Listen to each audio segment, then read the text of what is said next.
Let me partner with you as you walk through this next chapter of your life. Let us unpack the blocks, the blind spots together and get to the next level, your divine purpose in this season. Let's help you shed the weight that distracts from you living in fulfillment. Meet me in my healing space. Confirm with me today.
All righty, all righty, all righty. Welcome, everybody. Hey, Shay.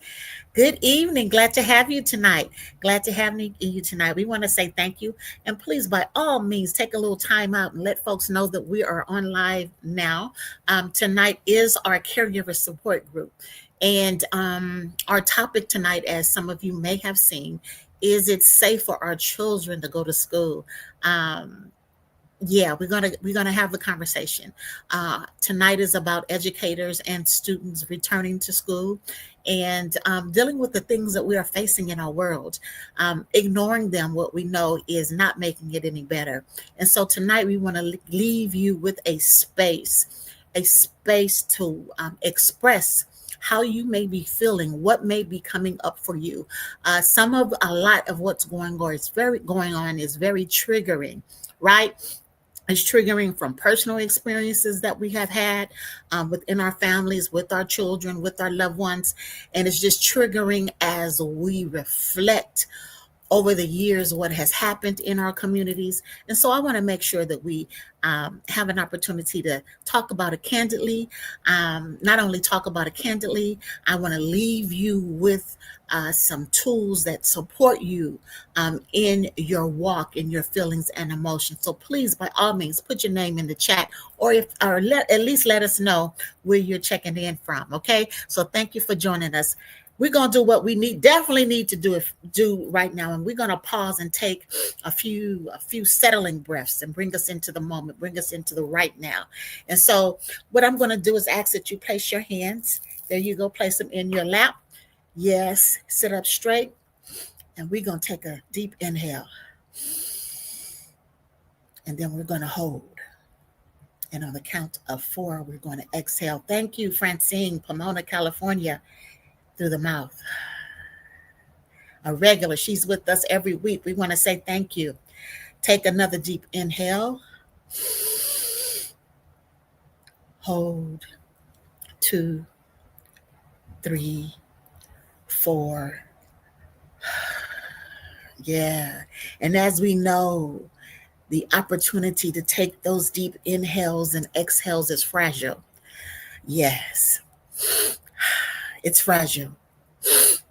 But it does remind us that breath calls us family. We are distinctly different, yet created in the very image after the likeness of the creator of all life. And what that means is you and I, we not junk. That means we are family. Irvine is in the house. And so we want to say thank you for joining us as humanity, human beings. Breathe.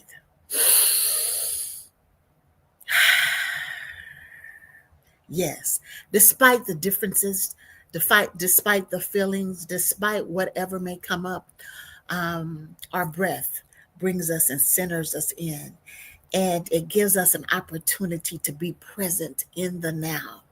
So I want to say thank you for joining us. Thank you for joining us. Like I said when we started and opened up, don't forget to like our video. Don't forget to share. You still have a opportunity to share and invite those in to come in and have the conversation with us tonight. Open dialogue. I host this on behalf of the Center of Empowerment. Okay, I host this on behalf of the Center of Empowerment. I am Iris Inspires, and Center of Empowerment is a nonprofit organization, not for profit organization, and we offer services that build bridges of hope for families in transition. And so we impact the four pillars of life. That's relationships, and that's all of our relationship, inclusive of finance. That is providership. How are you able in your ability to provide for self and family? Okay. That is mental health, which is what we're dealing with and what we talk about in our support groups, which is a very important part of our work. And then we offer, of course, educational resources in terms of shifting the trajectory of your family's life, awakening within you divine purpose, uh, learning and discovering who you are and why you are here on planet Earth and how you make a difference. That's Center of Empowerment. Impacting the four pillars of life, transforming and shifting the trajectory of families' lives that are in transition. That simply means that there's many families, as you know, right now that have lost jobs, that are working and still do not have enough, and looking to discover how are we going to make a difference? How are we going to survive so that we can live and leave a legacy much different than that we are in right now? All right.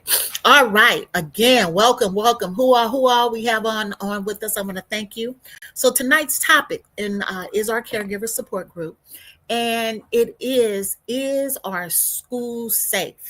Is our school safe?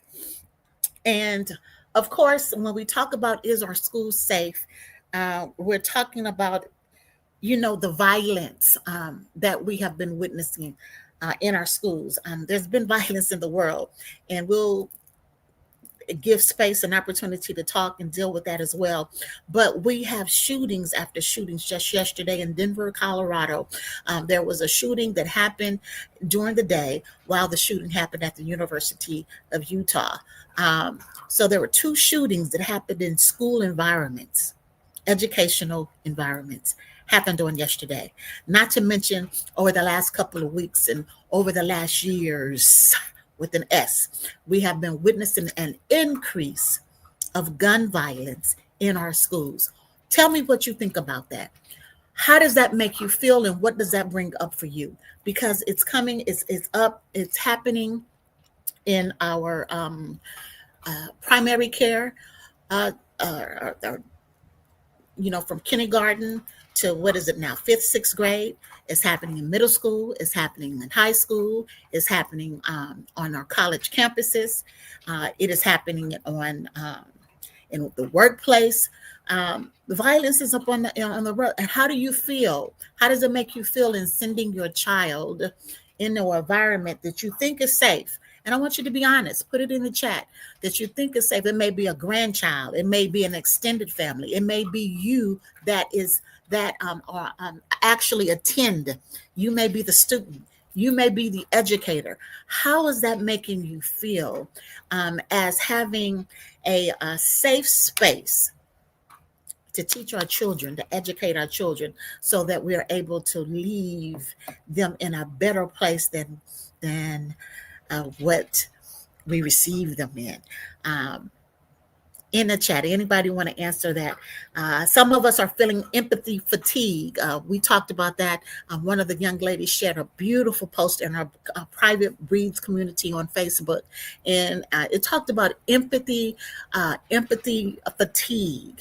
And then I heard another really wonderful, one of my mentors talked about empathy exploitation, how our empathy is being exploited, how it is not, and having selective accountability, meaning that we're asked to have empathy, right, without holding the perpetrators or that has perpetrated the spirit and the atmosphere of violence, right? But we're asked to have empathy. So we got empathy exploitation and empathy fatigue. Yes, Michelle says, um, let's put that up. So you got it makes me worry. Um, So for me, I sign up to be a volunteer at my kids' school just so I can be more aware, yes, of what is going on at their school. That's healthy. That's good. Taking a more active role because we're a lot more concerned. I know for me, when my child was younger, I homeschool. I ain't gonna lie. I homeschool for a lot of reasons. When I returned to California, and my child went to this neighborhood school. Um, and I saw what was going on in the neighborhood school. I said, "Oh, to the HELL, no." Yeah, I said it. What we're not gonna do is this, because I saw what was going on in the classroom. I did what you are saying you're doing, Miss Shea. I sat in the classrooms, um, and I sat at the back in the classrooms, and I witnessed what was going on, and the class sizes, and the volatility of, and the behavior challenges that many children had, and a lot of it was due, in all transparency, I thought, a lot of it was due, number one, because the classes were just too large, right? So how does it make you feel as a student? If you're on here and you're a student, how does it make you feel returning to to school, with the uncertainty of not knowing what will happen? Yes, Cassandra says it's tragic. It's tragic. I went to my niece and nephew's school the other day and saw the 18 plus million security checkpoint. They put it in at the front door. Wow, I got that. Checkpoints now at the front of the at the front of the door. So now it's like our children are going to prison, um, right? Because we have to check to make sure that they do not that someone is not bringing in a weapon. And I know when I was going to school, when I was young, we didn't do that. And that's not to say there wasn't issues and challenges, but we wasn't going through checkpoints like that, metal detectors and um, that kind of thing. That wasn't the challenges that we were faced. So the young people today are faced with going through a different kind of protective mechanism. Is that what's needed? Is that what is needed? Educators, students, do you feel that's what's needed? Do you feel that the having metal detectors, security points before we enter school campuses is what's needed? I'm not asking for your political stance, or if you want to give that, you're welcome to. We just want to make sure that we are respectful to one another, because I believe that we can have a difference of opinion, right, and a difference of belief, and a stance that's different than another. However, we must learn to respect differences, and we must learn to respect life, humanity. We must learn to respect another human being, regardless to whether they believe or look like us. Would you agree with that? What do you think about that? As young people, as educators, as counselors, as therapists, as parents, how do we maintain the respect when it's being violated? I've seen videos of young people slapping teachers. Let's just call it. I've seen videos of this happening. It kind of makes you wonder who's sitting there taking the video and why would they do that. I've seen videos where we've seen fights break out. Now, I don't know if part of this is something that has always gone on. This is what I don't know. And I don't know that it's heightened because of social media. What do you think? What would you say to that? Do you think it's heightened because it's always in our face, or do you think it's something that's always been a challenge and a problem? What do you think about that? When I reflect on when I was in school, I don't remember seeing things like that. I don't. There may have been a fight to break out. There may have been things that happened, but we certainly wasn't standing around videotaping, right? Well, one, we didn't have I'm going to age myself. We didn't have devices to do so. But many times that things happened of that nature, and it wasn't. And when a fight broke out, or if there was a disagreement, they wasn't using guns. That's the other issue. Wasn't using guns. We're not talking fist fighting. We're talking weaponry. Yes, Cassandra. She says, I think the challenges are increasing with the times. Challenges are increasing with the times. One of the things that I made this a statement in LinkedIn when I was advertising about tonight, is that today is also the day that we remember the atrocities of 9/11. It was today, 24 years ago today.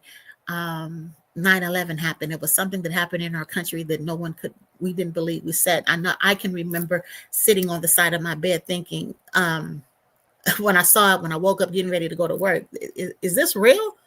Is this really happening? Someone else said, I saw someone else talking. They was looking at, what movie is this we looking at? Because it just did not seem real, right? That was 24 years ago today. And what we have seen is an escalation of violence on our land.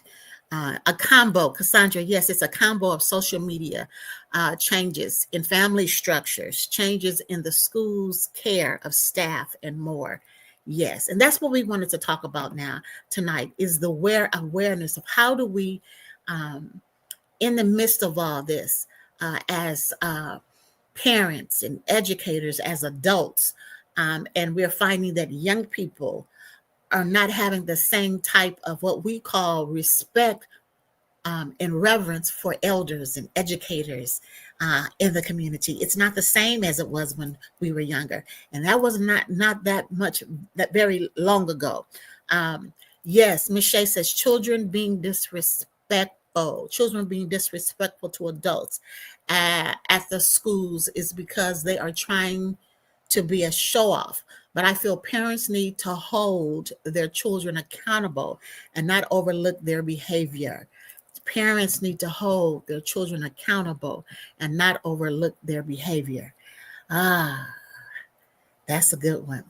How do we do that when the parents are, in some situations, are as disrespectful as the children? How do we do that? Where have we gone? I was in conversation with a dear friend, and we was talking about how the truth of the matter is, my generation, we're one generation out from the civil rights movement. And so our children, if we had children earlier, I was a little late having mine, but if we had children earlier, then that's the second generation out from the civil rights movement. So what has happened? What has happened across the board? What has happened? Why do we not have our children having the respect that's needed? Is it because I know once upon a time I used to say, and I still say it, young people, what adults think that they're hiding, what we think that we're hiding, what we think that we're camouflaging. Young people today are not afraid to say it. So they're living out what we're hiding. The mask. They're living it out. So all of the things that we are unable to face and deal with and talk about in our quest of success and to have it more, to have more, the rush. There's another wonderful share in our Breathe community where one of the doctors is talking about how the hustle has caused us not to be present mentally, physically, and spiritually present. And so there's been a cost we've paid for the hustle. And many times that cost has been our children. Too many parents are trying to be their children's friend. Okay, that's a good one. What do you think about that? Too many parents trying to be their children's friend. Or do you think there's a balance between being your child's friend so that they know that they can come and talk to you, and parenting? Is that possible? Is it possible? I'm asking. Is it possible to find a balance between your child understanding that you are their friend and that they can come and talk to you about anything, and maintaining that balance of, and I don't even know if authority is the right word, but authority um, of parenthood, respect of parenthood.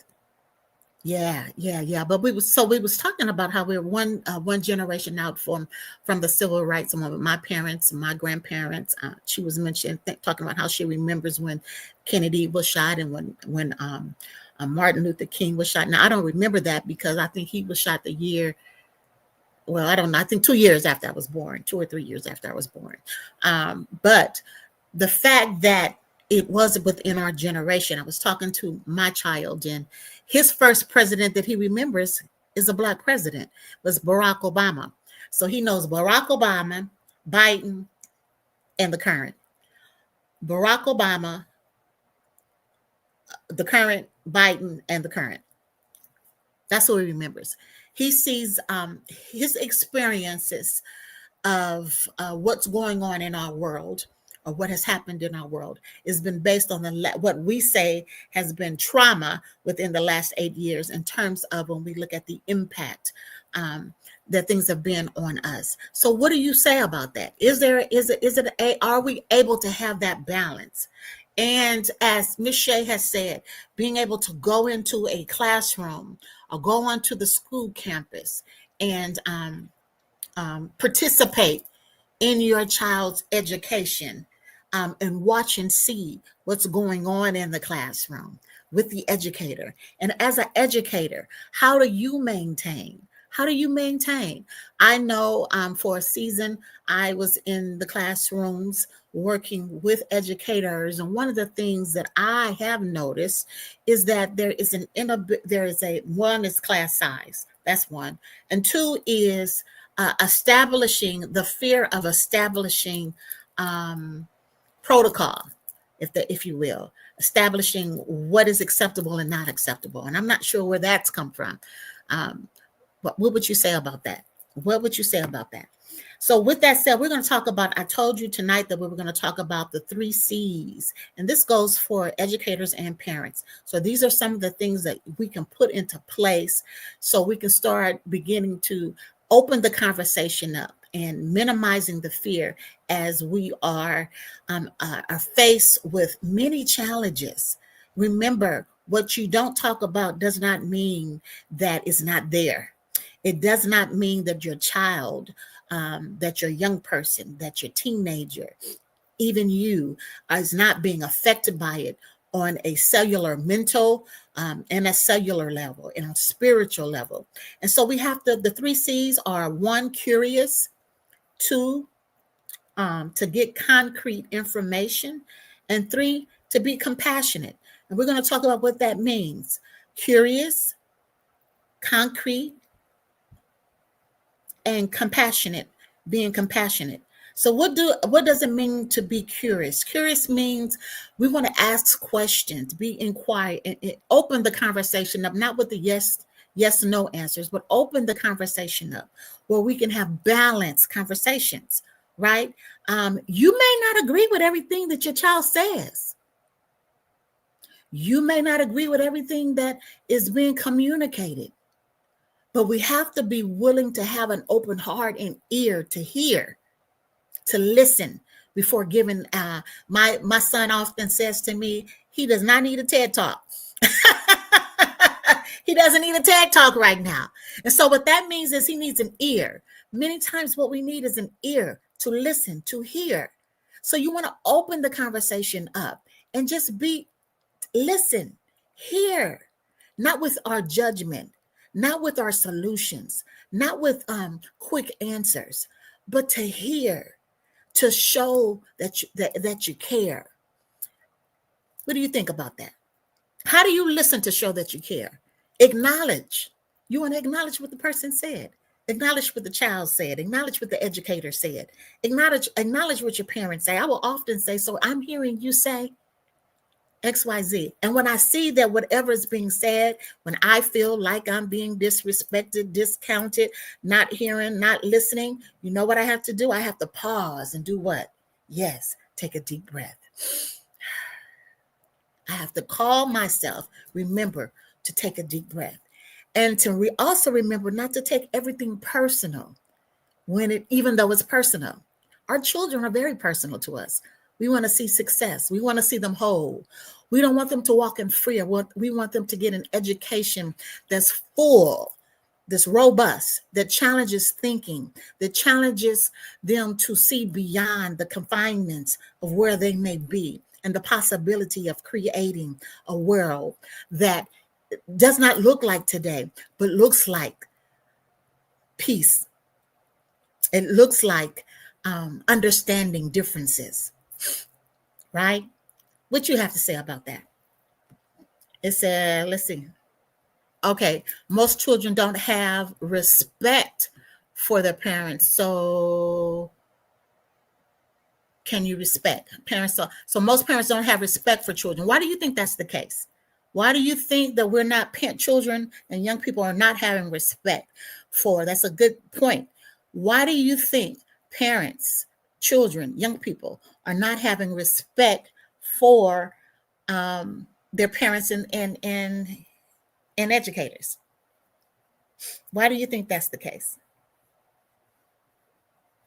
You can put it in the chat. So curious is the first C. I'll wait for you while you put it in the chat. The second one is to create an atmosphere of contact, which is what I was just saying, developing and incorporating wellness, incorporating opportunities to express how one feels authentically. That's in the classroom setting, that's in your home setting, that's, throughout the week. Say this is, not just looking at TV or playing a game or looking at your phone or, doing all the things we do while we're in conversations, right? Riding in the car. Sometimes riding in the car is the time when you have an opportunity to do that, right? But being able to create those spaces of mental wellness, safe spaces, safe, authentic, brave spaces, even if sometimes you don't know what's going to be said. But what I have learned is that the environment has to be conducive, right? It has to be conducive and it has to feel safe for the person to open up, right? It has to feel safe for the person to open up. Cassandra says it's a good question. I'm thinking it's the generational family shift. Okay. All right. That's good. Why is there a lack of respect?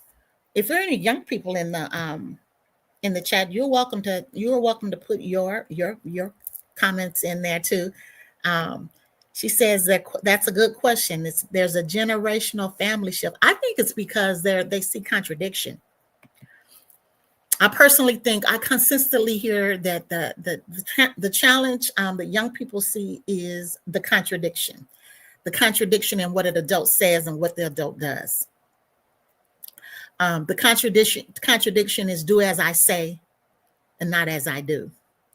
I think the contradiction, I think we in our institutions, in our religious institutions, in our school institutions, I think that the educational system has not kept up with what's going on in the world in terms of how we teach and how we educate our young people. And it's antiquated. And so our young people they have the energy to challenge and rebel. What do you think about that?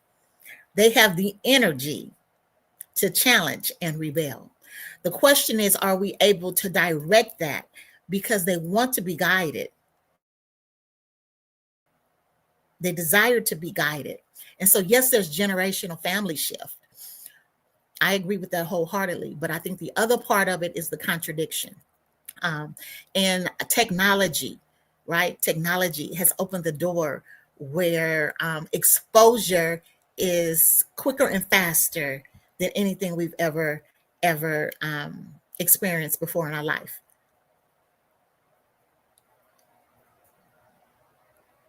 Uh-oh.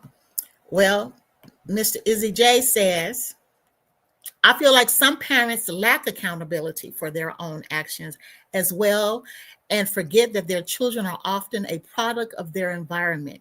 I'm not sure if that makes sense. I think it does. And well, anybody, parents on y'all, you guys got that? He says, I feel like some parents lack accountability. Give an example of that. Can you give us an example, Mr. Izzy J? What do you mean by that? Give us an example. Um, uh, and the world at large, you think about adults at large. You think, I was listening to someone that I definitely didn't agree with, but that's not neither here or there. And they talked about the fact that we need to teach our children to respect the what was it? What the police? That's what it was. Respect police and respect this and that and the other. And I don't know if it's respect them or be afraid of them. What you think? I don't know if it's respect or be afraid of them. Because I think a police that has no respect for human life is a deadly weapon. But that's a whole conversation, is it not?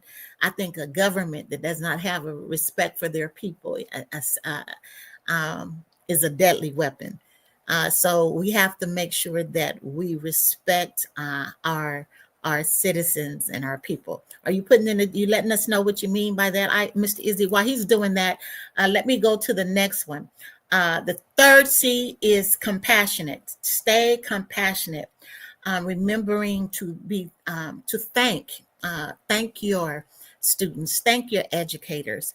I think the students need to thank the parents and the elders and the educators and vice versa. And what I mean by that, acknowledge and appreciate. Uh, Versus, I had another person brought up the fact, did we really respect our parents or were we just afraid? I was like, well, that's a good.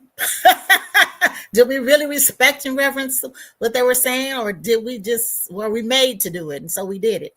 And then one would say, well, does it matter? It saved our life, right? I don't know though. What do you think about that?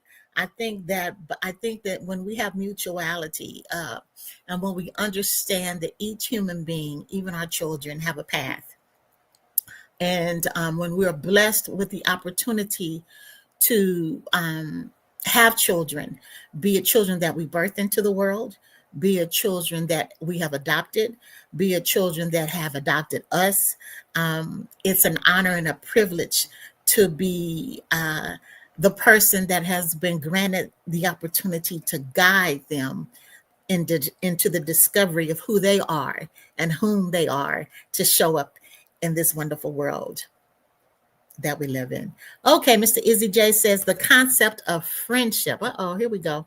The concept of friendship between parent and child is not the main point, but more so seeing the child as a human with feelings and emotions as well. All righty. So if I'm understanding him correctly, he's saying the accountability of respecting the fact that your child is a human, kind of like what I was just saying, right?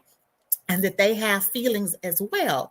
And sometimes, if we be honest, there are times when we may say things or do things that they may not agree with, okay, or may come off harsh or may affect them. I saw another post recently that said sometimes the first bully that a child experiences from their parent. And when I first read that, I was like, whoa, that's pretty, but I got it. And it's not because not in all situations that a parent intention is to be a bully, right? Most times it's if it's I think it's a protection that we're seeking to do, and then some say it's just too much conversation and too much free will and too much this, that, and the third that's going on. Okay, here Mr. EZJ has another example. I guess an example can be seen in a parent who tells their child not to drink or smoke, but partakes in it. And then gets upset that the child is drinking and smoking. There is a contradiction there. You're absolutely correct. What do you guys have to say about that?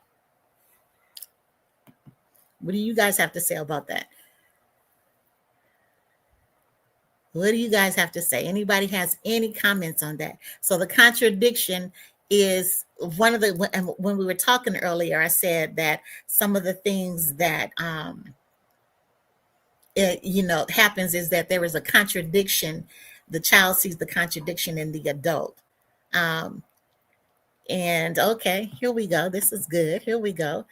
Miss R. Burt says, isn't this the change that the current administration wants to happen? Are we all okay with the changes they are implementing? Isn't this the change that the current administration wants to happen? Are we all okay with the changes they are implementing? What do you guys have to say about that? What do you have to say? What do you have to say? So if I'm understanding religion in school, there it is it the religion in school? So she's saying, she's making reference to the religion in school. If I'm understanding the question in the statement correctly, isn't this the change that the current administration wants to happen? Down in South, Cassandra says, down in South Georgia, the elders have a saying, do as I say, not as I do. Yes, that's what I opened up saying, Miss Cassandra. I used to laugh at that wild level of contradiction. I have to agree. That is a definite contradiction. But could it be because they don't want you to experience some of the things that they experience by doing what they do? And now they have habits that they don't want the child to have. Uh-oh. And then Shay says, they want to see children, the current administration want to see our children fail. They want to see our children fail. And so knowing that and being aware of that and having that feeling, what do? We have to have the 3 C's in place, right? And so, and the 3 C's are what? Curious, be curious about the feelings of your children and young adults. Be the same curiosity with their parents and creating respect, right? The other thing is creating an environment that feels safe to open up. Creating an environment that feels safe to open up. And then 3, being compassionate. Compassionate towards the feelings of your children, of your young person, and then vice versa. And educators.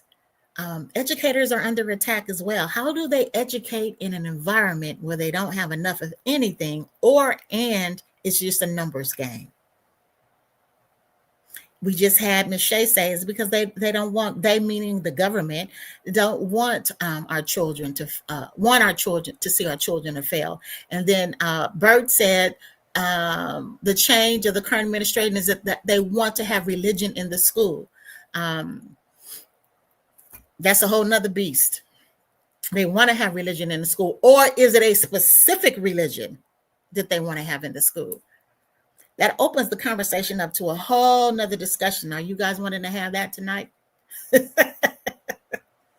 So we have mental health, mental wellness moments. We have to have mental wellness moments.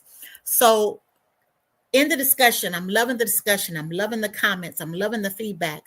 We have to learn how to have moments with ourselves and with our children. And we also have to check in with the educators, right? And educators got to have safe spaces for them to go, to unwind, to recharge their battery, to refocus. There's a lot on our table. Our schools are as safe as the adults. Our schools are as safe as the adults. Our schools are as safe as the parents. I'm going to repeat it. Our schools are as safe as the adults, and our schools are as safe as the parents. And if the student is an adult that's in college, our schools are as safe as the educators and administrators and the adults. What are you doing to maintain a healthy mental diet? What are you doing? Are you having healthy conversations? Are you able to have disagreements without it blowing up into a showdown fight? Or are you able to have disagreements that causes you to pause and think, think, think, think? We've got to think. What you think about that? And some of you may say, who wants to think? We want to veg out. We want to forget. We want to escape. We want to have fun. We want to party. We want to have a good time. And it has its place. But we are in a time where mental health, our spiritual health, and our physical health has always been intertwined. But how we are managing and defining that for ourselves is making all the difference in the world. Okay. Systemic racism, systemic biases in religion, sexism, genderism, colorism, classism. These are elements that are systemic. It is not just out the blue is happening. They are systemic. And the only way that we're going to see not just change, but transformation in systemic issues is going to require a different kind of awareness and awakening from the people. And the people that's going to make the difference is going to be based on the people who's in charge of making the difference. I hope you're following me. And the bottom line is we have to protect our mind, our eyes, and our ears. We got to protect it. We got to protect it. And so what that means is, so we have to protect so we're not in empathy fatigue, so we don't give a care. I hear that often said, I don't care. It doesn't matter. Whatever. I don't care. Whatever. It doesn't matter. And that's because you're in empathy fatigue. You are wore out. We have been bombarded. And the intention is that we are numb and anesthetized, right? Toward caring for another human being. Because we're so busy taking care of ourselves and our families and the next meal and the bill collector. That's the intention, that we're wore out so that things can be introduced. And once they're introduced, and I mean put into place, introduced as in terms of, now this is the law, and now this is what has to happen, and now you have to walk around with your passport, and now racial profiling is okay, and now we have metal detectors at the school, or your child can't even go to school, and there's not equal access to education. That's the intention. Is an intention, and then you're so numbed out that between alcohol, drugs, and reality TV, and this, that, and the third, and so weighted down, right? That we have no bandwidth for it, and so we must protect our mind, our eyes, our ears, what we touch, what we eat, what we spend our money, what we invest in. Yeah, because what we invest in is what was going to produce. This was a good, healthy conversation. Anyone else have any comments based on what was stated so far? Selective accountability. It's important to understand we cannot afford to have selective accountability. What is selective accountability? We ignore what a person's actions are, that's public figures, that teachers, administrators, politicians, preachers, entertainers that influence. We can't have selective accountability. Turn a deaf eye and ear to something that we can't afford to do that. We must hold ourselves, our family, our community, And then that trickles out to the rest of the world. We must hold ourselves accountable to our actions.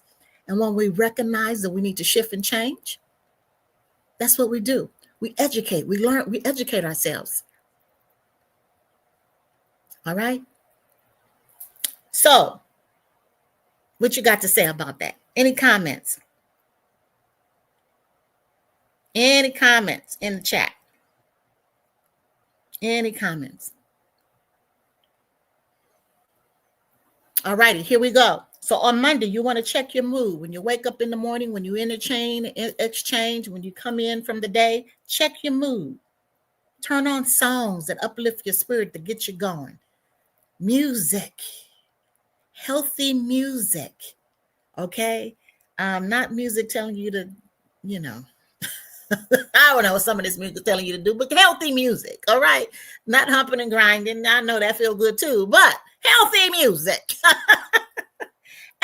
Affirming music to uplift your spirit. Okay, on Tuesday, and music can be something you introduce and keep in your repertoire in your life, in your day-to-day existence. Tuesday, ask, pose questions. Reflect on something you feel proud and thankful for. Thankful, tenacious, thankful Tuesday is what I call it. Okay, something to be thankful for. Sometimes it's simple as, listen, for me, sometimes it's, honey, I got up on my own 2 feet and walked up the stairs. How about that? And I'm thankful. All right, I'm thankful I'm not in pain today. Or I'm thankful I am in pain and I can feel it and know that that's pain. I'm thankful for breath. All right, I'm thankful for breath. I'm thankful for not being in the car accident. I'm thankful for protection from danger seen and unseen. That's what the old folks used to say. I'm protected from dangers seen and unseen. All righty.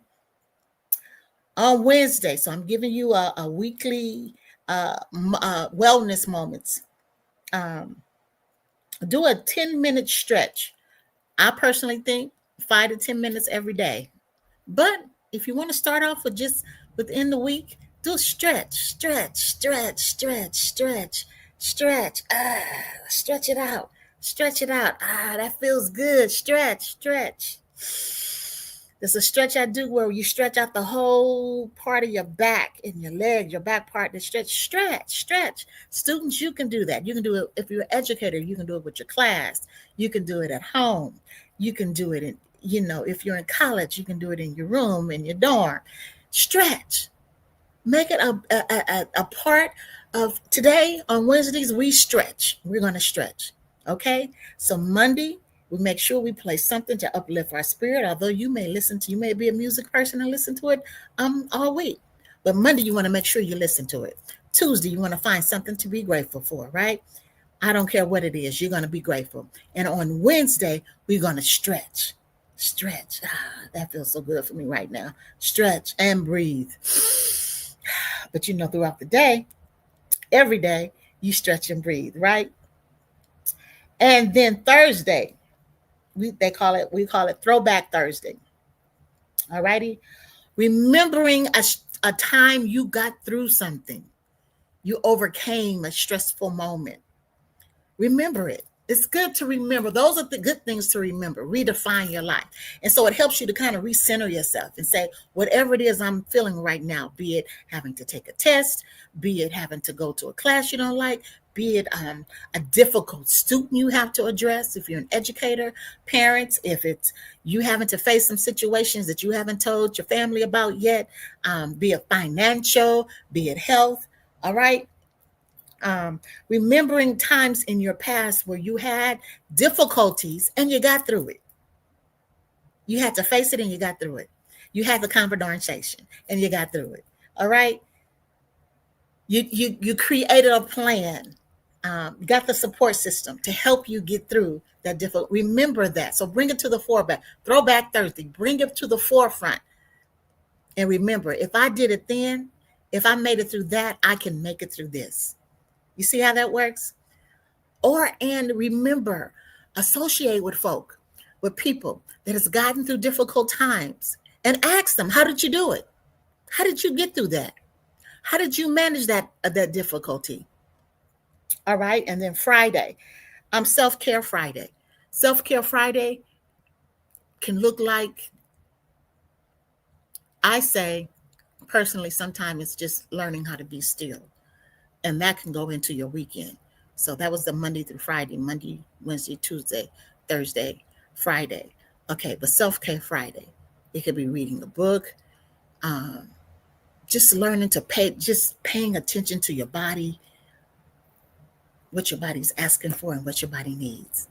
All righty? Okay. Any other feedback and comments? Let me know in the chat. How did this feel? Yes, our schools are feeling unsafe. Yes, the world is feeling unsafe. Yes, the communities are feeling unsafe. Yes, our government has us questioning what in the whole ham and cheese is going on around here. Yes, there are people in media saying things that we thought that we'd never hear them say about racial profiling. Yes. Hate. Yes. People we thought had a better wrapping and understanding of the creator of all life, and we hear them talk about uh, just mistreating folks because they don't look like them or they came from another place. Just all kinds of stuff, right? Yes, that's existing and happening right now. We're living through it. And yes, many of us are concerned about our finances, about what the future will look like. Yes, yes, yes, yes. All that's real. That's not fantasy. But I am reminding you in that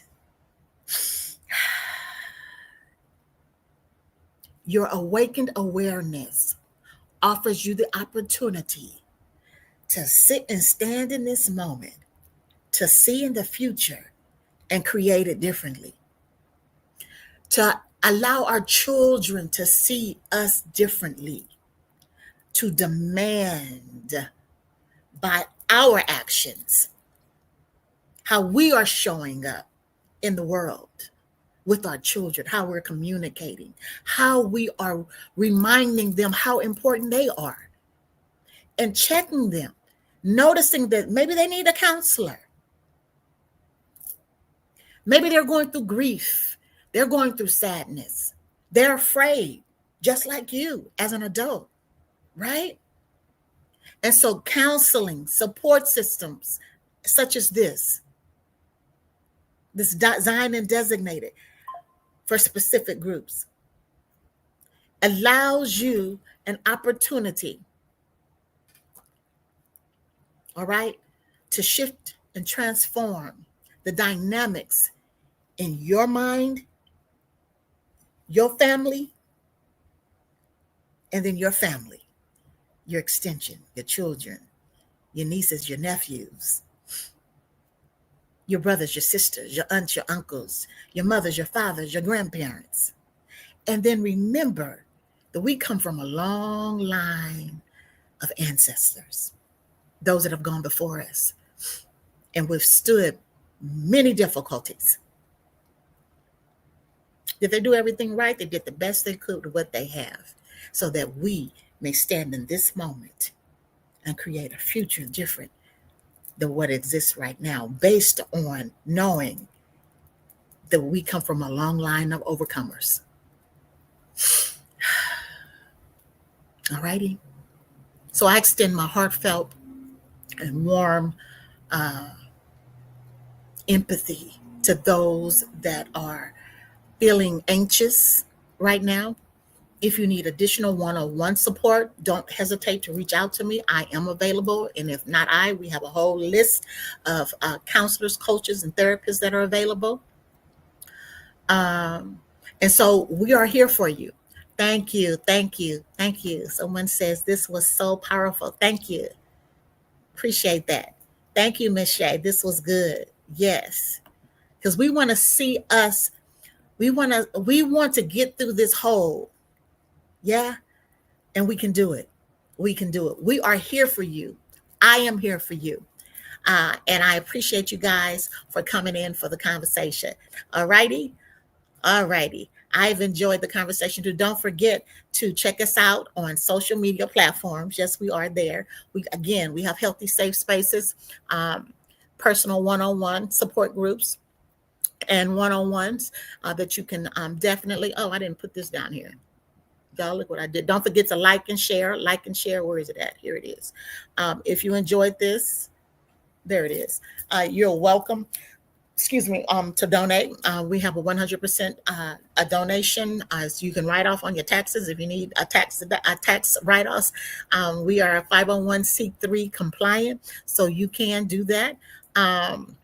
But do know that we are here. The website, as is stated at the bottom, is www.coinpm.org, www.coinpm.org, and we are available for you.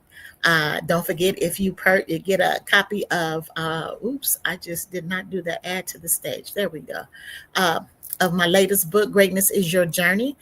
You will also get a free copy of The Day I Forgave God. If you already have The Day I Forgave God, guess what? You can give that copy to somebody else and keep the Greatness is Your Journey anthology. And you can just cash out me, and I'll make sure you'll get that. I thank you for the encouraging words. Keep up your strength, everyone. I thank you, Bree. I think that's how you say that. That's what Bree says. Thank you for encouraging words, and keep up your strength, everyone. Please, everyone, do that. Don't give up. Don't give up hope. Do not give up hope. Do not give up hope. Do not give up hope. All righty? All right. God bless you guys, and we'll see you next week, next Thursday. What are we talking about next Thursday? Let me look it up and see. Be conscientious. Where is it? Here we go. And I'll tell you what's going on next Thursday. We will be talking about, here we go. Oh, empty nesting. Unless something else comes up. Yeah, we will be talking about empty nesting. All righty. But in between, I think I'm going to be coming back with what in the whole ham and cheese is going on, so we can have a discussion about what in the whole ham and cheese is going on up in here. All righty. God bless you guys. Let me partner with you as you walk through this next chapter of your life. Let us unpack the blocks, the blind spots together and get to the next level, your divine purpose in this season. Let's help you shed the weight that distracts from you living in fulfillment. Meet me in my healing space. Confirm with me today.